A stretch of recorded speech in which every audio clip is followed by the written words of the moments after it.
Hello friends, welcome to affairs cloud learn to lead. This is Ashu और आज हम discuss करने जा रहे हैं बहुत ही इंपॉर्टेंट करंट अफेयर्स 18 सितंबर 2020 के मोस्ट इंपॉर्टेंट करंट अफेयर्स। आप एक रिव्यू ले सकते हो दो पिक्चर से, एक तो G20 की एनवायरमेंटल मिनिस्टर्स मीटिंग और एक वर्ल्ड पेशेंट सेफ्टी डे, जो कि बहुत ही इंपॉर्टेंट हो गया कोविड-19 के कारण। लेकिन उससे पहले एक दो चीज़ें मैं आपके साथ डिस्कस करूंगा एज सच रोज की तरह, कि आप हमारा अफेयर्स क्लाउड जो सब्सक्रिप्शन है वो सब्सक्राइब कर सकते हो। एज सच आपको जो है वो पीडीएफ्स मिलेंगी करंट अफेयर की। आपने हमारी साइट पे विजिट करना है, that is affairs cloud slash current affairs. और वहाँ पे आपको जो करंट अफेयर्स मिलेंगे उसमें क्वालिटी कंटेंट होगा, बहुत ज़्यादा क्वालिटी जो है वो हम मेंटेन करते हैं इसके अंदर। और साथ ही साथ ये बहुत ही नॉमिनल कॉस्ट पे आपको मिलेगा, कोई भी इतनी नॉमिनल कॉस्ट पे जो प्रोवाइड नहीं करता। ये सिर्फ एक इनिशिएटिव है कि आप तक ज़्यादा से ज़्यादा अच्छे करंट अफेयर्स पहुँचाए जा सकें, और वो भी स्टूडेंट्स के लिए हो और वो भी मिनिमल कॉस्ट पे हो। तो सिर्फ ये हम जो है इनिशिएटिव जो है वो स्टूडेंट्स के लिए ही स्टार्ट करते हैं। और इसमें भी जो है वो मिनिमम कॉस्ट में आपको 10% एक्स्ट्रा डिस्काउंट मिलेगा अगर आप H10 कोड जो है वो यूज़ करोगे। इसमें आपको daily PDFs, weekly PDFs, weekly test, monthly PDF, even हम मंथली पीडीएफ में भी 3-4 तरह की पीडीएफ्स बनाते हैं। लाइक उसमें बैंकिंग, फाइनेंस और इकोनॉमी का अलग से सेक्शन देते हैं ताकि बैंकिंग वाले बच्चों को कोई प्रॉब्लम ना आए। और वीडियो में आपको डेली वीडियोस, वीकली वीडियोस और मंथली वीडियोस भी जो है वो मिला करेंगी। जैसे आप देख सकते हो, हमने सितंबर से वीकली और मंथली वीडियोस भी जो है वो स्टार्ट कर दी हैं। और ये करंट अफेयर्स आपको इंग्लिश और हिंदी दोनों लैंग्वेज में अवेलेबल हैं। तो इतनी सारी चीज़ें आपको एक ही सब्सक्रिप्शन के साथ मिल रही हैं, तो इससे अच्छा ऑफर जो है वो नहीं हो सकता। और उस मिनिमल कॉस्ट के ऊपर भी आप इस कोड से जो है वो 10% एक्स्ट्रा डिस्काउंट ले सकते हो। तो it is very grateful for you. और स्टार्ट करते हैं फिर आज के 18 सितंबर के करंट अफेयर्स। और पहली न्यूज़ है हमारे साथ मोस्ट इंपॉर्टेंट में, मार्क कर लो इस न्यूज़ को, सबसे इंपॉर्टेंट न्यूज़ है आज के दिन की। What is the rank of India on the world bank human capital index. इसमें दो चीज़ें हैं, एक तो ह्यूमन कैपिटल इंडेक्स रिपोर्ट है। ये कौन इशू करता है, ये तो आपको क्वेश्चन के अंदर ही पता लग गया कौन इशू करता है, वर्ल्ड बैंक इशू करता है। और इसमें पहला स्थान जो मिला है वो किस कंट्री को मिला है, वो मिला है सिंगापुर को। पहला स्थान मिला है सिंगापुर को, दूसरा स्थान जो है वो हांगकांग और चाइना को कंबाइंड मिला है। तो आप देखो, चाइना का रैंक जो है वो अच्छा है ह्यूमन कैपिटल के अंदर। इसका मतलब वो ह्यूमन कैपिटल फॉर्मेशन में जो है वो बहुत ज़्यादा काम करते हैं, लाइक एजुकेशन सेक्टर में और हेल्थ सेक्टर में जो है वो अच्छा काम कर रहे हैं। तो हांगकांग और चाइना का कंबाइंडली रैंक जो है वो सेकेंड है। सिंगापुर का स्कोर बहुत अच्छा है, 0.88 स्कोर है आउट ऑफ 1। और इंडिया का जो स्कोर है वो बहुत ही कम है, 0.49 है। तो आप आइडिया लगाओ कितना रैंक होगा इंडिया का। तो दोस्तों, इंडिया का रैंक कितना है, 116th है। 2018 में इंडिया का रैंक जो है वो बहुत कम था। 2018 में इंडिया का रैंक था 115। और उस टाइम पीरियड पे जो कंट्रीज थी, वो उस टाइम पीरियड पे उन्होंने कितनी कंट्रीज में से ये रैंक लिया था, उस टाइम पीरियड पे उन्होंने लिया था 157 कंट्रीज में से। और इस बार जो उन्होंने लिया है वो टोटल कितनी कंट्रीज में से लिया है, 174 कंट्रीज में से। तो ये भी एक आप कह सकते हो, इसलिए भी रैंक जो है वो थोड़ा सा एक पॉइंट जो है वो कम आ गया। तो 116th रैंक दोस्तों याद रखना है। और जो है 174 कंट्रीज उन्होंने ली हैं वर्ल्ड बैंक ने, और ये 98% पॉपुलेशन को 174 कंट्रीज क्या करती हैं, पूरा करती हैं। तो इसका मतलब बहुत ही बड़ी पॉपुलेशन जो है वो इसमें ले ली गई है। तो आपने याद रखना है, इंडिया का रैंक 116, बार बार बता रहा हूँ, बहुत इंपॉर्टेंट है। पहला रैंक सिंगापुर का है, दूसरा हांगकांग का है और चाइना का है। और यहाँ पे इंडिया का रैंक आप देख सकते हो। और इस वो रिपोर्ट को रिलीज किया वर्ल्ड बैंक ने, और इसकी कैप्शन क्या थी, मतलब इसका पूरा का पूरा जो थीम था वो क्या था, human capital in the time of कोविड-19। ये रिपोर्ट का टाइटल है बेसिकली। तो आप देख सकते हो, human capital index 2020, human capital in the time of the covid. Total countries 174, India का रैंक 116। और इसमें हांगकांग का स्कोर जो है, सिंगापुर का जो स्कोर है वो 10.88 है, और इंडिया का याद रखना है, रख सकते हो 0.49 है, ये आपकी नॉलेज के बेस पे है। हांगकांग का 0.81 है, जापान का 0.80 है, चाइना का भी 0.81 है। तो ऐसा याद रख सकते हो। और इसमें जो है वो 5 कंपोनेंट्स को ध्यान में रखा जाता है। 5 कंपोनेंट्स में बहुत सी चीज़ें आती हैं, मतलब उसके सब कंपोनेंट्स हैं। लाइक अगर मैं एग्जांपल दूं आपको कि चाइल्ड सर्वाइवल रेट क्या है ना, एजुकेशन स्कूलिंग की क्या है ना, मतलब कितने बच्चे जो है वो एक्सपेक्टेड स्कूल जो है वो जाते हैं, ठीक है, उनका टेस्ट स्कोर क्या है, फ्रैक्शन ऑफ चिल्ड्रन अंडर 5 है ना वो कितनी है, अडल्ट सर्वाइवल कितना है, ये सारी चीज़ें देखी जाती हैं। फिर उसके बेस पे ये रैंक जो है वो तैयार किया जाता है। और वर्ल्ड बैंक के बारे में दोस्तों आपको पता ही है कि वर्ल्ड बैंक जो है उसका हेडक्वार्टर कहाँ पे, वाशिंगटन डीसी है। आईएमएफ के साथ ही है, मतलब इंटरनेशनल मॉनेटरी फंड का भी हेडक्वार्टर वाशिंगटन डीसी है। प्रेसिडेंट कौन है इसके, डेविड मालपास है, मतलब डेविड रॉबर्ट मालपास है। नेक्स्ट न्यूज़ के ऊपर आते हैं। India recently joint Djibouti code of conduct. The code of conduct is related to what. तो इसमें मोस्ट इंपॉर्टेंट तो यही वर्ड है जिबूती कोड ऑफ कंडक्ट। ये आपको पता होना चाहिए कि क्या है। अगर ये पता लग गया कि क्या है तो आप आंसर तो दे ही दोगे कि कौन सी सिक्योरिटी के साथ रिलेटेड है। तो मैं आपको बताता हूँ, पहले इसको समझाता हूँ जिबूती कोड ऑफ कंडक्ट क्या है। कि जिबूती एक कंट्री है, आप यहाँ पे देख सकते हो, यहाँ पे आपको मिल जाएगी जिबूती कंट्री अफ्रीका के अंदर। तो ये कंट्री का बेसिकली आसपास के जो भी इस एरिया के साथ टच हो रहा है, मतलब जो भी पानी के साथ, इंडियन ओशन के साथ टच हो रहा है, तो उनके साथ जो है वो एक एग्रीमेंट है कि कोई भी रेड सी के अंदर, यहाँ पे गल्फ ऑफ एडन है, मतलब मार्क कर देता हूं मैं, गल्फ ऑफ एडन है, ये रेड सी आपके पास यहाँ पे, ठीक है। तो इस एरिया के अंदर कोई भी जो है वो पायरेसी नहीं करेगा, कोई भी इलीगल ट्रेड नहीं करेगा। तो इस चीज को श्योरिटी देने के लिए ये एक आप कह सकते हो कि ग्रुप है जिसको क्या कहते हैं, जिबूती कोड ऑफ कंडक्ट। और ये ग्रुप 2009 में जो है वो बनाया गया था जिबूती के अंदर, इसलिए इसका नाम क्या रखा गया था, जिबूती कोड ऑफ कंडक्ट। कि कोई भी इलीगल ट्रेड, कोई भी मैरीटाइम टेररिज्म, कोई भी मैरीटाइम क्राइम, कोई भी अनरेगुलेटेड ट्रेड या अनरिपोर्टेड फिशिंग या इलीगल एक्टिविटीज जो है वो सी के आसपास नहीं होंगी। कौन से एरिया में, रेड सी हो गया, गल्फ ऑफ एडन हो गया, या फिर अफ्रीका का ईस्टर्न कोस्ट हो गया। तो इस जो आसपास जो है, या फिर आप कह सकते हो आइलैंड ग्रुप हो गया, जैसे मेडागास्कर हो गया, रीयूनियन हो गया, मॉरिशियस आइलैंड हो गया, सेशल्स हो गया, मालदीव्स हो गया। तो इनके आसपास भी जो है वो कोई इलीगल ट्रेड जो है वो नहीं होगा। इसीलिए ये 20 कंट्रीज का एक ग्रुप है जो ये बनाया गया है इस काम के लिए। तो ये 2019 में बनाया गया था। फिर 2017 में इसमें क्या किया गया था, एक अमेंडमेंट की गई थी। तो इस अमेंडमेंट के कारण इसको अब क्या कहते हैं, जिबूती कोड ऑफ कंडक्ट जेदा अमेंडमेंट। क्योंकि ये अमेंडमेंट कहां पे हुई थी, जेदा के अंदर हुई थी। जेदा कहां पे है जगह, that is in Saudi Arabia. कहां पे है, सऊदी अरेबिया। वो कब हुई थी, 2017 में। इसलिए कह देते हैं जिबूती कोड ऑफ कंडक्ट जेदा अमेंडमेंट जो है उसमें अब इंडिया मेंबर बन गया है। मेंबर बनने का मतलब ये नहीं है कि वो एक्चुअल में मेंबर है, वो मेंबर नहीं है, वो क्या है, ऑब्जर्वर है। मतलब सिर्फ सुन सकता है, देख सकता है, उसमें वोट करने की एलिजिबिलिटी इंडिया के पास नहीं है। और भी 2-3 कंट्रीज जो हैं वो इसके अंदर ऑब्जर्वर हैं, जैसे यूएसए है, इसमें यूके है, इसमें नॉर्वे है, जापान है, ये भी कंट्रीज क्या हैं, ऑब्जर्वर हैं। लेकिन इंडिया भी साथ में ऑब्जर्वर इसका बन गया कि इंडिया भी अब मैरीटाइम सिक्योरिटी के लिए लड़ेगा कि वो भी जो है वो इसके अंदर इलीगल ट्रेड को जो है वो क्या करता है, विरोध करता है। तो आप यहाँ पे देख सकते हो, अब आंसर तो बहुत सिंपल हो गया दोस्तों आपके लिए। आंसर क्या है, मैरीटाइम सिक्योरिटी।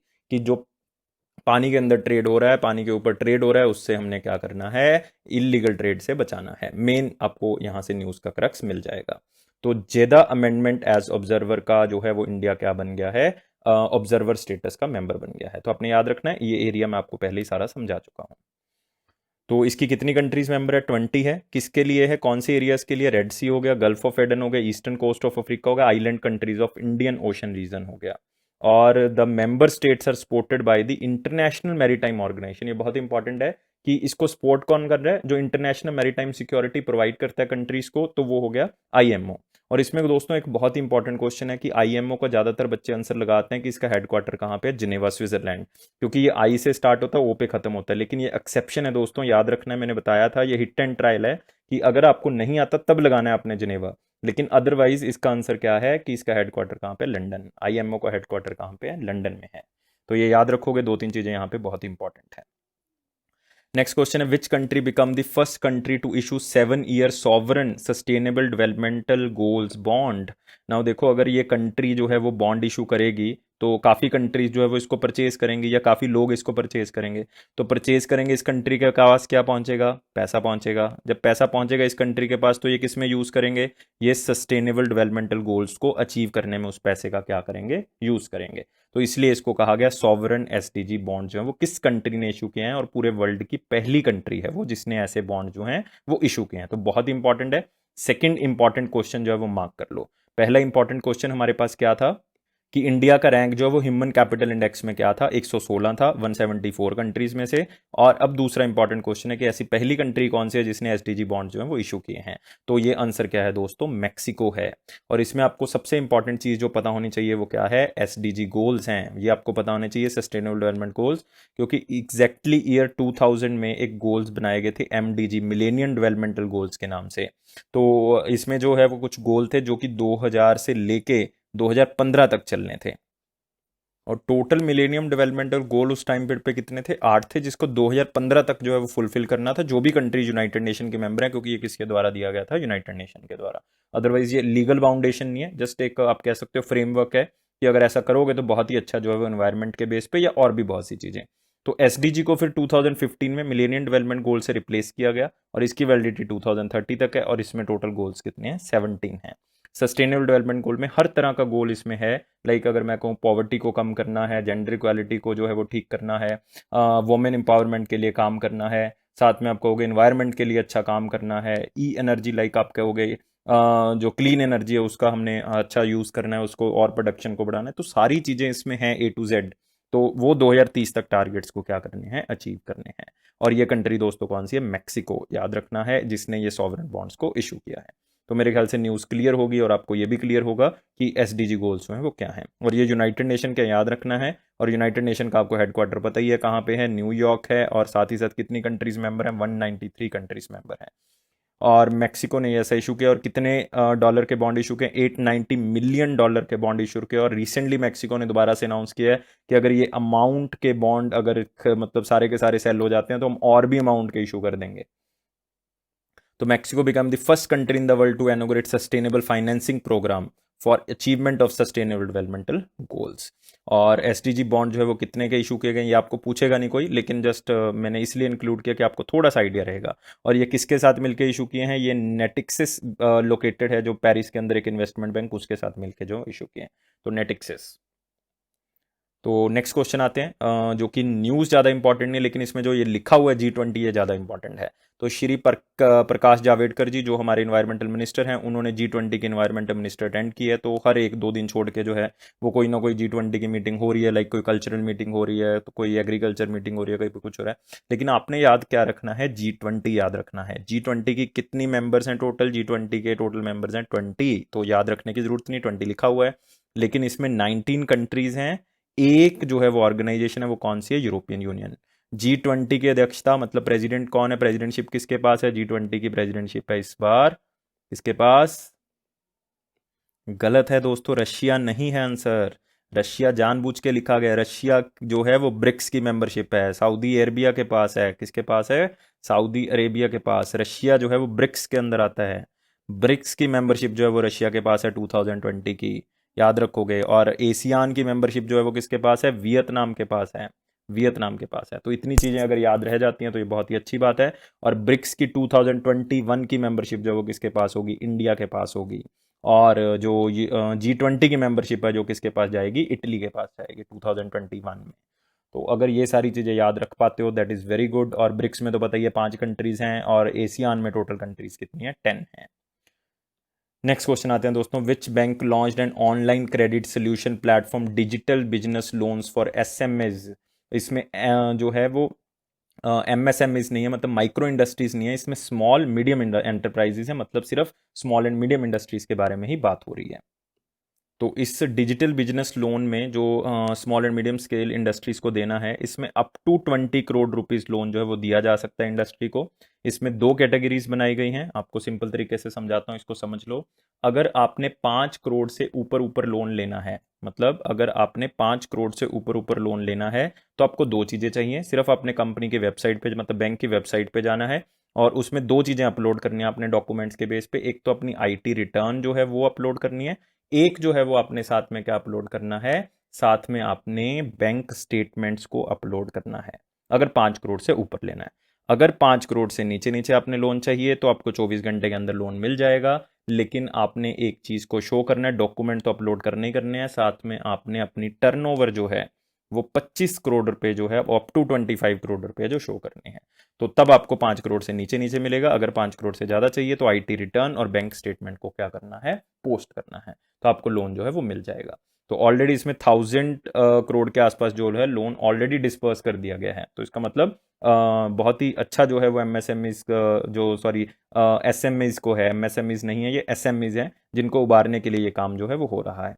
और कोविड के कारण ये सारे बहुत ज़्यादा फंसे हुए हैं, इनकी लोन इंस्टॉलमेंट्स फंसी हुई हैं, जिसके कारण जो है ये लोन इनको दिया जा रहा है। और ये कौन दे रहा है, ये दे रहा है डीबीएस बैंक। और ये बैंक का फुल नेम क्या है, developmental bank of Singapore, developmental bank of Singapore. तो आप देख सकते हो developmental bank of Singapore India branch जो है उनकी, वो ये बेसिकली लोन सेट प्लेटफॉर्म जो है वो एसएमईज को दे रहे हैं।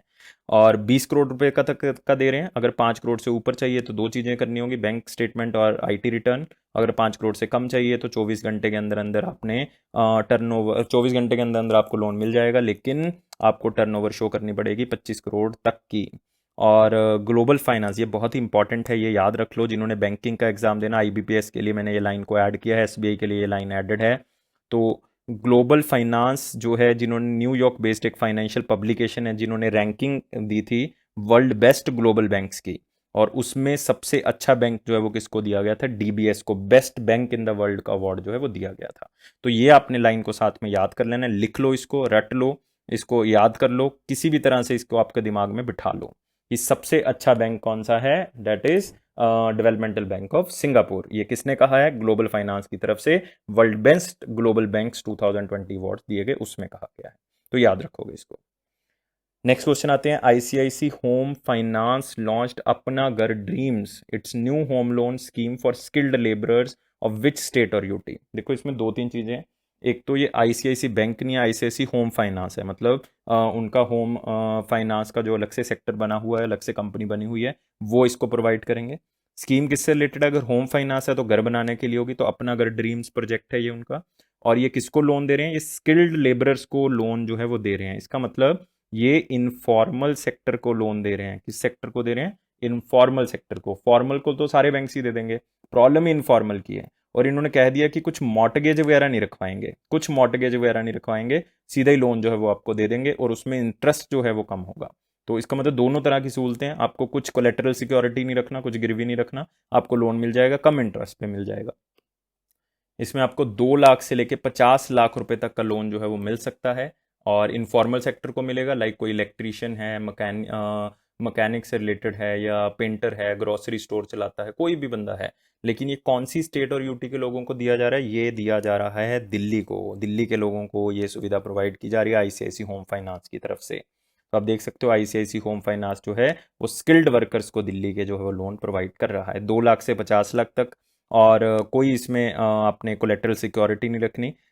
Sector without all the documentation which are required to get a loan from a formal institution. तो आपको अगर किसी और से लेना है फाइनेंशियल इंस्टीट्यूट, तो आपको कुछ ना कुछ जो डॉक्यूमेंटेशन करनी पड़ेगी। इसमें कोई डॉक्यूमेंटेशन नहीं, सीधा आप लोन ले सकते हो। अगर आपके अकाउंट में 1500 रुपये तक का बैलेंस है तो 5 लाख रुपए तक का मिल जाएगा। अगर 3000 रुपये का बैलेंस है तो 5 लाख से ज़्यादा भी मिल जाएगा, और अप टू 50 लाख तक जो है वो आपको मिल सकता है। तो इन चीज़ों को आपने याद रखना है। नेक्स्ट क्वेश्चन आता है, which company has partner with common service centre as a for a WhatsApp chat bot to empower rural communities. तो देखो क्वेश्चन बहुत सिंपल है, आंसर बहुत सिंपल है इसका। मैं आपको क्वेश्चन समझाता हूँ, फिर आंसर तो आपको पता लग ही जाएगा। कि जो गवर्नमेंट के कॉमन सर्विस सेंटर हैं, जिसमें वो ई गवर्नेंस का काम करते हैं, गवर्नमेंट अपनी सर्विसेज देती है, तो ये फिजिकली बने हुए हैं कॉमन सर्विस सेंटर। वहाँ पे जाके जो है वो आप सर्विसेज ले सकते हो गवर्नमेंट की, लाइक किसी भी तरह की कोई सर्विस है, लाइक पासपोर्ट सेवा का कुछ चाहिए या कुछ भी चाहिए, तो आप यहाँ पे जाके विजिट करके जो है वो इसको यूज़ कर सकते हो। तो इसने टाई अप किया है कि ताकि रूरल कम्युनिटी तक ये सारी चीज़ें जो पहुंचाई जा सकें, स्कीम्स के बारे में बताया जा सके, हर चीज़ जो है वो उनको पता होनी चाहिए। तो ये इनिशिएटिव जो है वो लिया गया है कॉमन सर्विस सेंटर और किसके द्वारा, व्हाट्सएप के द्वारा। तो उन्होंने एक चैटबॉट स्टार्ट किया है, जिसके थ्रू जो है आप उनसे व्हाट्सएप के थ्रू जो है वो बात कर सकते हो, और कोई भी इंफॉर्मेशन जो है वो उनसे जान सकते हो। तो ये बहुत ही इंपॉर्टेंट है कि लाइक ई गवर्नेंस से रिलेटेड कुछ जानना है, एजुकेशन से रिलेटेड, हेल्थ से रिलेटेड, टेली मेडिसिन से रिलेटेड, एंटरटेनमेंट से रिलेटेड, इवन कोई प्राइवेट सर्विस भी आपको चाहिए, वो भी ये आपकी हेल्प करेंगे। सिर्फ आपने क्या करना है, यहाँ पे देख सकते हो आप, e governance service India limited, WhatsApp के बीच में ये पार्टनरशिप हुई है। सिर्फ क्या करना है कि नमस्ते आपने भेजना है मैसेज उनको, किस नंबर पे, इस नंबर पे आपने उसको भेजना है। हर तरह की सर्विस जो है वो आपको यहाँ पे अवेलेबल करवाई जाएगी, उनके बारे में जानकारी दी जाएगी। तो ये सिर्फ इसलिए है ताकि अच्छा लाइवलीहुड, अच्छा रहने का तरीका उनको बताया जा सके, और रूरल एंटरप्रेन्योरशिप को बढ़ावा दिया जा सके, ताकि उनको सर्विसेज के बारे में पता होगा, कल को वो और तरह का काम जो है वो कर सकते हैं। नेक्स्ट न्यूज है, who receive the 2020 Asia game changer award for Asia society. किसकी तरफ से दिया गया है, एशिया सोसाइटी की तरफ से दिया गया है। अवार्ड का नाम है 2020 एशिया गेम चेंजर अवार्ड, और ये मिला है एक शेफ को। और ये चारों बहुत ही फेमस शेफ हैं, आपको शायद आपने नाम सुना भी हो। तो और इनको ये अवार्ड इसलिए दिया है क्योंकि इन्होंने इंडिया में बहुत से लोगों को कोविड के दौरान जो है वो खाना खिलाया है। इवन मिलियन ऑफ पीपल्स को इन्होंने खाना खिलाया है। और ओनली खाना ही नहीं खिलाया, इनको मतलब आप कह सकते हो कि राशन भी भिजवाया है। तो इसका मतलब बहुत ही अच्छा काम किया, और खुद यहाँ पे नहीं थे फिर भी उन्होंने जो है वो ये काम किया। और साथ ही साथ जो है वो इनके साथ बहुत सी इंडस्ट्रीज थे जिन्होंने हेल्प की है इनकी, और भी बहुत से लोग थे। लेकिन अवार्ड जो है वो जिन्होंने इनिशिएटिव को स्टार्ट किया, और इनके इनिशिएटिव का नाम था #फीड इंडिया। #फीड इंडिया, ये इनके प्रोग्राम का नाम था। और ये बंदा है विकास खन्ना जी, और आपने शायद नाम सुना होगा विकास खन्ना जी का। शायद आपको मास्टर शेफ से याद आया होगा, ये उनके जज भी रह चुके हैं विकास खन्ना जी। शायद आपको पिक्चर देख के याद आ जाए विकास खन्ना जी। और Michelin star chef Vikas Khanna, Asia's game changer award 2020। तो मैं ऑलरेडी बता चुका हूँ क्यों मिला है इनको, क्योंकि इन्होंने बहुत से लोगों को खाना पहुंचाया इवन कोविड-19 के दौरान। और इवन ये खुद जो है वो मैनहट्टन में थे। तो ओनली इंडियन है, 6 लोगों को ये अवार्ड मिला है, लेकिन ये ओनली इंडियन है जिनको ये अवार्ड जो है वो दिया गया एशिया सोसाइटी की तरफ से। और विकास खन्ना ने जो है वो एक फूड डिस्ट्रीब्यूशन ड्राइव स्टार्ट की थी फीड इंडिया के नाम से, जिसमें 35 मिलियन मील्स, मतलब जो बॉक्सेस हैं वो भेजे गए, जिसमें कुक्ड फूड और ड्राई राशन जो है वो क्या था, प्रोवाइड था। और एशिया सोसाइटी दोस्तों एक न्यूयॉर्क बेस्ड जो है वो आप कह सकते हो एनजीओ है। नेक्स्ट आते हैं अगला question, who wrote book titled आज़ादी। आज़ादी मीन्स दैट इज फ्रीडम, फेशिज्म मतलब डिक्टेटरशिप, फिक्शन मतलब प्रोटोटाइप, अपने दिमाग की आपकी सोच, उसको क्या कहते हैं फिक्शन, या आपने अपनी मनगढ़ंत कहानी को बनाया है उसको कहते हैं फिक्शन। तो एक बुक लिखी गई है आज़ादी, फ्रीडम, फेशिज्म एंड फिक्शन। तो आज़ादी जो है वो एक फ्रीडम है, फेशिज्म है, या फिर फिक्शन है, तो क्या है, तो उसके बारे में एक बुक बहुत ही अच्छे तरीके से लिखी गई है। और ये लिखी किसने, अरुंधति रॉय जी ने। बहुत ही फेमस नाम अरुंधति रॉय जी का आपने सुना होगा, अरुंधति रॉय। और जानी मानी आप कह सकते हो कि ऑथर हैं। इनकी 2 बुक्स बहुत ही ज़्यादा फेमस हैं जिनके नाम आपने याद रखना है। एक तो the ministry of utmost importance, ministry of utmost importance, या आप कह सकते हो ministry of utmost happiness, sorry not importance, happiness, not important, ministry of utmost happiness. And second book that is best selling book, और आप कह सकते हो इनको मैन बुकर प्राइज भी दिया गया उसकी तरफ से। और ये बुक थी the God of small things, the God of small things. इसको नोट कर लियो दोस्तों, दोनों small things, the God of small things, the ministry of utmost happiness and second is the God of small things. ये दोनों books जो हैं वो किसने लिखी है, अरुंधति रॉय जी ने लिखा है इनको। और एक बुक होगी आज़ादी, फ्रीडम, फेशिज्म एंड फिक्शन, तो याद रहेगा आपको। और इस बुक का जो कवर पेज है वो ऐसा दिखता है, और पेंगुइन पब्लिशर ने जो है वो इसको पब्लिश किया है, आज़ादी, फ्रीडम, फेशिज्म एंड फिक्शन। तो मैं 2-3 बार रिपीट कर चुका हूँ, तो आपको याद रहना चाहिए। नेक्स्ट आते हैं दोस्तों अगला question, which state government started road accident insurance scheme for accident victims. और इस स्कीम का अगर मैं पूरा नाम आपको बताऊंगा तो आपको पता लग जाएगा कौन सी स्टेट है, तो इसलिए जो है वो मैं आपको अभी नहीं बताऊंगा, पहले मैं स्कीम के बारे में बताऊंगा। 30,000 रुपीज़ जो है वो दिए जाएंगे गोल्डन आर के अंदर, अगर उस बंदे का जो है वो कोई खर्चा होता है। गोल्डन आर का मतलब होता है विद इन 72 आवर्स एक्सीडेंट होने के बाद अगर हॉस्पिटल में लेके जाते हैं, और अगर 74 टाइप के टेस्ट या कोई भी सुविधा मिलेगी, जो कि स्टेट गवर्नमेंट ने एक लिस्ट जारी किया कि अगर इसके अंदर कोई खर्चा आता है तो सरकार इनिशियली 30,000 रुपीज़ जो है वो क्या करेगी, पे करेगी। और ज़रूरी नहीं है कि वो एक्सीडेंट अगर उसी स्टेट के बंदे का हुआ तभी मिलेगा, कोई भी बंदे का उस स्टेट में हुआ है तो वो ये पैसा इनिशियली क्या करेंगे, प्रोवाइड करेंगे। और इसके लिए सरकार बहुत से पैसे खर्च कर रही है, स्टेट गवर्नमेंट 125 करोड़ रुपए जो एक साल के अंदर देने का प्रावधान जो रखा गया है। तो क्या स्टेट का, पहले मैं इंश्योरेंस स्कीम का नाम बताता हूँ आपको, नाम है बाला साहब Thackeray road accident insurance scheme. तो आपको पता लग गया किसके फादर हैं वो हैं उद्धव ठाकरे जी के। इसका मतलब स्कीम किसने चलाई, महाराष्ट्र गवर्नमेंट ने चलाई है। तो याद रखना है 30,000 रुपीज़ इसमें दिए जा रहे हैं। तो आप देख सकते हो उद्धव ठाकरे जी, तो इंश्योरेंस स्कीम एक्सीडेंट विक्टिम्स के लिए बनाई गई है। तो बाला साहब ठाकरे जी ने चलाई है, 125 करोड़ रुपए एक साल में देने का वादा किया गया है, और अप टू 30,000 रुपीज़ जो है वो खर्चा सरकार पे करेगी अगर वो 74 इनलिस्टेड मेडिकल प्रोसीजर में से एक प्रोसीजर को या 2 प्रोसीजर को यूज़ करते हैं। और ऐसा कोई ज़रूर नहीं है कि महाराष्ट्र से होना चाहिए, कहीं से भी है, लेकिन एक्सीडेंट महाराष्ट्र में तो ये पे किया जाएगा। और रिसेंटली महाराष्ट्र ने एक एग्रीमेंट साइन किया था गूगल के साथ, ताकि गूगल लर्निंग जो है प्रोग्राम्स को स्टार्ट किया जा सके और ऑनलाइन लर्निंग को जो है बढ़ाया जा सके। और आपको एक और इम्पॉर्टेंट चीज़ बता दूं, इसमें महाराष्ट्र ऐसी पहली स्टेट है जिसने गूगल के साथ टाई अप किया है। और महाराष्ट्र में बहुत सी फेमस चीज़ें हैं। महाराष्ट्र से रिवर स्टार्ट होती है गोदावरी, गोदावरी स्टार्ट होती है, त्रिम्बकेश्वर प्लेट्यू से जो है वो स्टार्ट होती है। यहीं से जो है वो आप देखोगे कृष्णा रिवर भी महाराष्ट्र से स्टार्ट होती है, महाबलेश्वर से वो स्टार्ट होती है। संजय गांधी नेशनल पार्क जो है वो महाराष्ट्र में है। और साथ ही साथ अगर आप देखोगे गिलबर्ट हिल जो है वो भी महाराष्ट्र में है। और एक बहुत ही फेमस तदोबा, TADOBA, तदोबा अंधेरी टाइगर रिजर्व, अगर अंधेरी आ गया तो आपने याद रखना है किस कहाँ पे होगा, महाराष्ट्र में होगा। लेकिन इसमें सबसे इंपॉर्टेंट कौन सा है, that is Sanjay Gandhi national park, जो आपने याद रखना है। नेक्स्ट आते हैं दोस्तों अगला क्वेश्चन, और ये है ओबिचरी में से, मतलब डेथ हुई है फॉर्मर छत्तीसगढ़ मिनिस्टर, मध्य प्रदेश के अंदर भी मिनिस्टर रह चुके हैं, छत्तीसगढ़ के भी हैं, रहे थे। और इनका नाम है चन्नेश राम रथिया जी, कांग्रेस के बहुत ही फेमस लीडर हैं उस एरिया के, चन्नेश राम रथिया जी। इनका देहांत हो गया कोविड-19 के कारण। कोविड-19 के कारण तीन ओबिचरीज हैं, मतलब तीन बंदों का देहांत हुआ, और तीनों का आपको जान के हैरानी होगी कि तीनों का ही कोविड-19 के कारण हुआ है। तो बहुत ही हैरानी की बात है। 78 ईयर्स की एज में जो है वो इनका देहांत हो गया कोविड के कारण। और अगर आप छत्तीसगढ़ से बिलोंग करते हो तो मैं आपको एक चीज़ और बता देता हूँ, आपने याद रखना है कौन सी कॉन्स्टिट्यूएंट असेंबली से ये बिलोंग करते थे। ये बिलोंग करते थे धर्म जयगढ़ से। कहाँ से बिलोंग करते थे, धर्म जयगढ़ से कॉन्स्टिट्यूंसी से बिलोंग करते थे। तो ये आप याद रख सकते हो अगर छत्तीसगढ़ से बिलोंग करते हो, अदरवाइज याद रखने की जरूरत नहीं, बस आपने याद रखना है किस फील्ड से रिलेटेड है, पॉलिटिक्स से रिलेटेड है, कांग्रेस के लीडर थे, इनका देहांत हो गया, कौन सी स्टेट से बिलोंग करते हैं, छत्तीसगढ़ से। नेक्स्ट आते हैं एक और इंपॉर्टेंट क्वेश्चन, एक और पर्सन डाइड ड्यू टू कोविड-19 और उनका नाम है कृष्णा कुमार, और ये आयुर्वेदा के एक्सपर्ट थे, और 69 ईयर्स की एज में इनका देहांत हो गया। ये भी किसके कारण हो गया, कोविड-19 के कारण। और पद्मश्री अवार्ड इनको मिला हुआ है, और पद्मश्री अवार्ड इनको 2019 में दिया गया था, सॉरी 2009 में दिया गया था।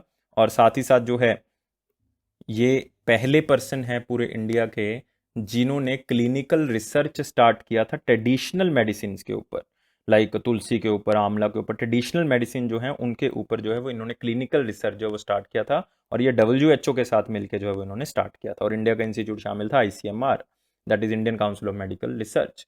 तो नाम याद रखना अपने, कृष्ण कुमार जो है वो आयुर्वेदा से रिलेटेड थे, और इनका देहांत हो गया है। नेक्स्ट आते हैं अगला क्वेश्चन, फिर से एक इंपॉर्टेंट लीडर, इनकी भी कोविड-19 के कारण जो है वो डेथ हो गई है। बीजेपी के लीडर थे, राज्यसभा के MP थे, एक बार बने राज्यसभा के MP, और अभी अभी बने थे जुलाई 2020 में, और इनका देहांत हो गया। कौन सी स्टेट से बिलोंग करते थे, कर्नाटका से बिलोंग करते थे, और उनका नाम क्या था, अशोक गस्ती जी। और इनको बनाया गया था, बहुत ही फेमस कर्नाटका के लीडर हैं, और पहली बार राज्यसभा में इन्होंने ओथ ली थी इस जुलाई 2020 में। तो इनका देहांत हो गया कोरोना के कारण। तो आपने याद रखना है कर्नाटका से जो बिलोंग करते हैं उनके लिए तो बहुत इंपॉर्टेंट है। कर्नाटका में और बहुत सी चीज़ें बहुत इंपॉर्टेंट हैं, लाइक अगर आप कहोगे वहाँ पे कुद्रेमुख माइंस हैं, और वहाँ पे अगर आप देखोगे चिकमंगलुरु माइन है, वहाँ पे आयरन ओर माइंस हैं, कुद्रेमुख भी आयरन ओर है, तुमकुर आयरन ओर माइन है वहाँ पे, ठीक है। अगर आप और देखोगे वहाँ पे बनेरघट्टा नेशनल पार्क है, वहाँ पे नगरहोल नेशनल पार्क है, बहुत ही famous famous national park, Kudremukh national park also there. Next आते हैं अगली news, which state UT government launch आर्थिक संपदा लोन डिस्पर्सल स्कीम। तो ये सरकार ने फैसला किया है कि लोन प्रोवाइड करेंगे 0% इंटरेस्ट से लेकर 3% इंटरेस्ट तक के बीच में, मतलब बहुत ही कम अमाउंट का इंटरेस्ट जो है वो आपको लगेगा 0% से लेकर 3% तक।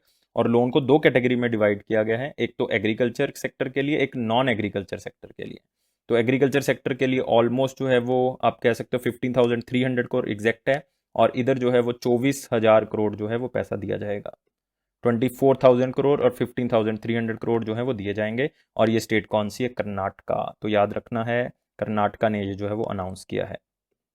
और आप देख सकते हो यहाँ पे कर्नाटका के चीफ मिनिस्टर जो है येदियुरप्पा जी, उन्होंने आर्थिक संपदा लोन डिस्पर्सल स्कीम को लॉन्च किया है, ताकि इसमें ज़्यादा से ज़्यादा लोग जो हैं वो अपनी परचेजिंग पावर पैरिटी बढ़ाएं, और स्टेट की SGDP जो है वो बढ़े, मतलब स्टेट ग्रॉस डोमेस्टिक प्रोडक्ट जो है वो बढ़ जाए। और primary agriculture cooperatives will be upgraded to multi service centres under this scheme. और 15,300 करोड़ रुपया जो है एग्रीकल्चर सेक्टर के लिए, 24,000 करोड़ जो नॉन एग्रीकल्चर सेक्टर के लिए। और आपने याद रखना है गवर्नमेंट ऑफ कर्नाटका ने रिसेंटली लॉन्च किया था जन सेवक स्कीम, इसको भी आपने साथ में याद रख लेना है इसी स्कीम के साथ, क्लियर। और जन सेवक स्कीम के अंदर क्या था कि जन के सेवक मतलब लोगों के सेवक, मतलब लोगों को घर में जो है वो हर तरह की फैसिलिटी जो प्रोवाइड की जाएगी, होम डिलीवरी जो है वो की जाएगी चीज़ों की, दैट इज द जन सेवक स्कीम। नेक्स्ट आते हैं, where is the international conference on aerosol air quality climate change and impact on water resources and livelihoods in the greater Himalayas held. तो हिमालयस के एरिया में एरोसोल का क्या इफेक्ट हो रहा है, किस तरह से क्लाइमेट चेंज हो रहा है और वाटर रिसोर्सेज के ऊपर और लोगों की लाइफ के ऊपर क्या इफेक्ट पड़ रहा है इस एरोसोल का, उसके लिए कॉन्फ्रेंस जो है वो रिसेंटली हुई थी। और वो आपने बताना है कि कॉन्फ्रेंस कहाँ पे हुई थी। तो वो दोस्तों कॉन्फ्रेंस कहाँ पे हुई थी, ये कॉन्फ्रेंस हुई थी आर्यभट्टा रिसर्च इंस्टीट्यूट में। और वो आर्यभट्टा रिसर्च इंस्टीट्यूट कौन सी स्टेट में है, उत्तराखंड में। कहाँ पे है, नैनीताल में है। और वहीं पे ये मीटिंग हुई थी। तो सिर्फ इतना का याद रखना है कि एरोसोल का क्या इफेक्ट है हिमालयन रीजन के ऊपर, किस तरह से वो क्लाइमेट चेंज के ऊपर इफेक्ट डाल रहा है। तो ये मीटिंग 14 से 16 सितंबर के बीच में की गई थी आर्यभट्ट रिसर्च इंस्टीट्यूट के अंदर। आप यहाँ पे देख सकते हो एरोसोल का इफेक्ट। और एरिस, एरिस का मतलब है Aryabhatta research institute of observational science, तो ये उसका नाम है। और कहाँ पे है, नैनीताल में, इसलिए नैनीताल में की गई। तो ज़्यादा इंपॉर्टेंट नहीं है, सिर्फ आपने याद रखना है कि इस नाम से एरोसोल क्लाइमेट चेंज, हिमालयन आ गया तो उत्तराखंड आपने आंसर लगाना है। नेक्स्ट फिर से क्वेश्चन को हम पिक्चर से करेंगे, लर्न फ्रॉम पिक्चर से। और साथ ही साथ वर्ल्ड पेशेंट सेफ्टी डे, और कोरोना के कारण तो बहुत इंपॉर्टेंट है, क्योंकि ये ना होते तो काफ़ी लोगों की जो है वो डेथ हो गई होती। और आपने इसको याद रखना है। और इसका थीम बहुत इंपॉर्टेंट है, health worker safety A priority for patient safety. मतलब अगर हेल्थ वर्कर सेफ्टी जो है, वर्कर्स की सेफ्टी के ऊपर ध्यान दिया जाएगा, बाय डिफॉल्ट जो है पेशेंट की सेफ्टी अपने आप ही आ जाएगी। तो इसलिए इसको याद रखना है। और इसे 17 सितंबर को जो है वो मनाया जाता है। और इसको बहुत ही अच्छे तरीके से याद करोगे, ये क्वेश्चन मुझे लगता है कि पूछा जा सकता है ड्यू टू कोरोना। और WHO की तरफ से ये सेलिब्रेट किया जाता है। WHO का हेडक्वार्टर आपको पता ही है कहाँ पे है, जनेवा है। और WHO के प्रेसिडेंट मतलब डायरेक्टर जनरल कौन है, डॉक्टर टेड्रॉस हैं। कौन है, डॉक्टर टेड्रॉस। तो इसको याद रखना है। और थीम क्या रखा गया, health worker safety A priority for patient safety. याद रखोगे दोनों चीज़ें। नेक्स्ट न्यूज़ हम कर रहे हैं पिक्चर से। फिर से लास्ट क्वेश्चन है ये, इसमें क्वेश्चन नहीं है एक्चुअल में ये। आपको पता है कि हर रोज़ कोई ना कोई ऑर्गेनाइजेशन जो है ये बता रही है कि इंडिया की जीडीपी जो है वो कंट्रैक्ट करेगी। तो बाय डिफ़ॉल्ट वो पता है कि कोलैप्स करेगी करेगी। और वो कितने % कॉन्ट्रैक्ट करेगी, ये ऑर्गेनाइजेशन इंपॉर्टेंट है, जिसके कारण मैंने ये क्वेश्चन को जो यहाँ पे जो है वो ऐड किया है। और ये क्वेश्चन कौन सी है, OECD ऑर्गेनाइजेशन कौन सी है, OECD। तो ये क्वेश्चन भी मान सकते हो, ये ऑर्गेनाइजेशन भी मान सकते हो कि मुझे OECD की फुल फॉर्म बताओ भाई क्या है। तो आप लोग कहोगे सर OECD का मतलब है organisation for economic corporation and development. Yes guys, बिल्कुल सही, organisation for economic corporation and development. इन्होंने बताया है कि इंडिया की जीडीपी इतने % जो कॉन्ट्रैक्ट हो जाएगी। लेकिन कितने % कॉन्ट्रैक्ट हो जाएगी, OECD का याद करने की ज़्यादा ज़रूरत नहीं है, मैंने आपको बताई थी कुछ लिस्ट, उसमें से आपने याद रखना है। तो कल वाली न्यूज़ में भी मैंने बताई है, परसों वाली न्यूज़ में भी मैंने बताई है कि कौन कौन से आपने याद रखने हैं। क्लियर। अगर आप इसमें देखोगे ना, आप उन्होंने बताया है कि सितंबर में चाइना का पॉजिटिव में आएगा, इंडिया का नेगेटिव में आएगा, USA का नेगेटिव में आएगा। लेकिन इंडिया बाद में जून में उभरेगा, चाइना नीचे जाएगा, USA भी नीचे जाएगा। तो ये इन्होंने जो वो साथ में बताया। और OECD आपके लिए क्यों इंपॉर्टेंट है, OECD का अपने हेडक्वार्टर याद रखना है। OECD का हेडक्वार्टर है पेरिस। याद रखोगे, इसको पूछा जा सकता है आपसे।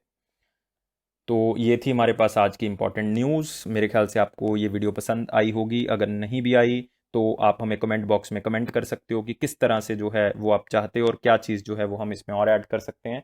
लेकिन अगर आपको ये अच्छी लगी तो आपने सब्सक्राइब ज़रूर करना है चैनल को। लेकिन दोस्तों 300 लाइक्स हमें चाहिए ही चाहिए।